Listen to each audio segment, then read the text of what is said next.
আসসালামু আলাইকুম।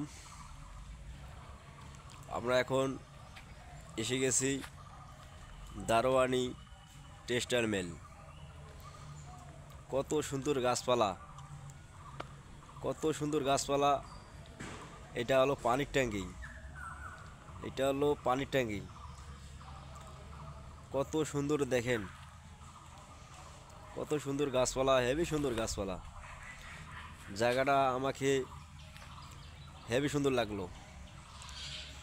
এই জায়গাটা আমাকে হেভি সুন্দর লাগলো। কত সুন্দর গাছপালা, কিভাবে বড় করে দেখেন, কত সুন্দর জায়গা। আমরা বেড়াইতে আইছি দারোয়ানি টেক্সটাইল মিল, টেক্সটাইল মিল।